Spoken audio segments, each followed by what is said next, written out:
Bonjour, mesdames et messieurs, bienvenue dans ce 6 heures. La commémoration du centenaire de l'armistice a eu lieu hier dimanche 11 novembre. C'était donc 100 ans, jour pour jour, heure pour heure.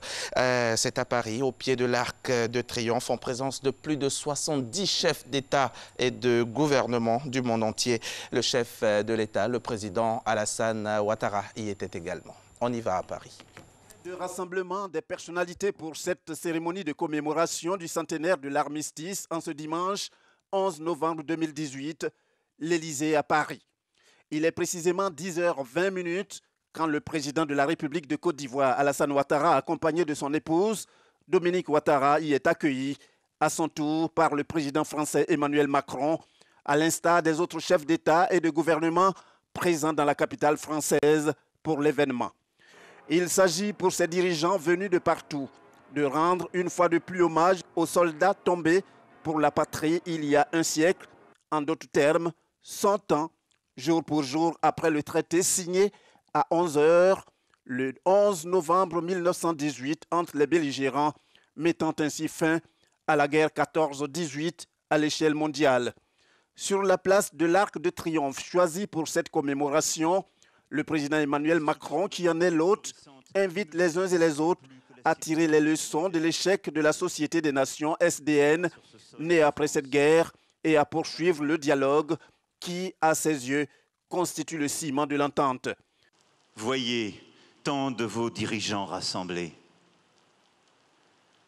Chacun d'eux mène à sa suite sa longue cohorte des combattants et des martyrs issus de son peuple.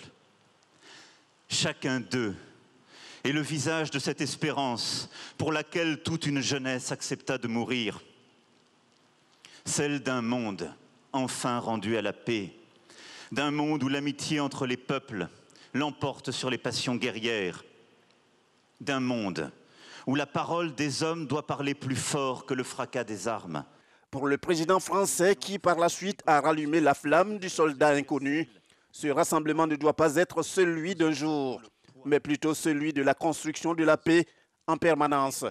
Et le président Emmanuel Macron d'indiquer pour terminer que ce moment du souvenir de ce sacrifice doit exhorter les dirigeants de ce monde à être plus dignes. Et la Côte d'Ivoire, à l'instar des autres pays du monde, a commémoré ce dimanche 11 novembre donc la fin de la Première Guerre mondiale. La célébration officielle de l'événement s'est déroulée dans la commune du Plateau, ici même à Abidjan, où des gerbes de fleurs ont été déposées au pied du monument aux morts en mémoire des victimes. Olivier Iriebi et Abou Sanogo. 11 novembre 1918, 11 novembre 2018, 100 ans que la Première Guerre mondiale qui a vu la défaite de l'Allemagne nazie a pris fin. Les autorités françaises et ivoiriennes présentes à la place du monument dédié aux morts pour déposer des gerbes de fleurs à la mémoire des combattants tombés sur le champ de bataille. La présence militaire est assurée par plusieurs sections de l'armée, le bataillon de commandement et de soutien, le groupement ministériel de moyens généraux, le détachement des forces françaises en Côte d'Ivoire et les enfants de troupes de l'école militaire préparatoire technique de Benjeville, EMPT. L'événement en l'honneur des anciens combattants est chargé de souvenirs. La Côte d'Ivoire a pris une part active dans cette guerre. Il y a été recruté 22 944 tirailleurs. 18 790 sont allés se battre là-bas. 3 467 seront tués et 763 portés disparus. Les anciens commandants que nous sommes, nous œuvrons tous pour ce qu'on appelle la paix.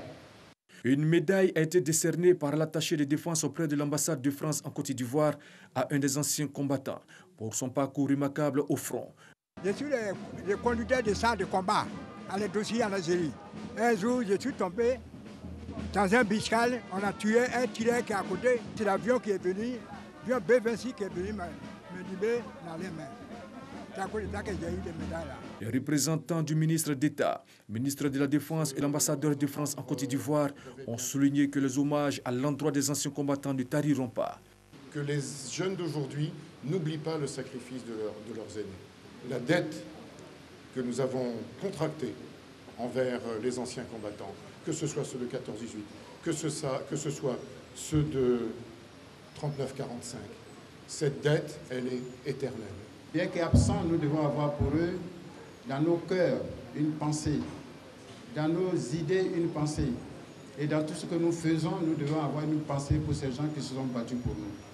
À l'origine de la Première Guerre mondiale de 1914 à 1918, l'assassinat de l'héritier du trône d'Autriche, l'archiduc Franz Ferdinand le 28 juin 1914 à Sarajevo par Gavrilo Princip. De la célébration de l'armistice à la célébration de l'Abissa. Vous allez le voir en images, l'événement culturel majeur du peuple Nzima Kotoko a eu lieu samedi 10 novembre, en une seule journée. La célébration a duré quelque temps, selon les organisateurs, au regard des événements malheureux qui se sont déroulés à Grand Bassam, la cité balnéaire. Il était primordial de privilégier le côté traditionnel afin de permettre une célébration comme à l'accoutumée l'année prochaine. Il n'y a donc pas eu la réjouissance populaire traditionnelle, celle donc que vous connaissez. Allons-y à Lourdes pour terminer ce journal. Lourdes, au lieu de spiritualité, où les pèlerins vont sur les pas de Bernadette de Soubirous afin de raffermir leur foi. En ce lieu qui accueille chaque année des milliers de personnes, chrétiens et simples visiteurs, les pèlerins découvrent des valeurs telles que la fraternité, la charité et le service. Et d'emblée, à l'imitation de Jésus-Christ, ils se mettent au service des malades, des personnes fragiles et des handicapés. C'est la fin de ce journal, mais ce n'est pas la fin du marathon de l'information. Je serai là une fois de plus à 6h30. Assurément, bien sûr.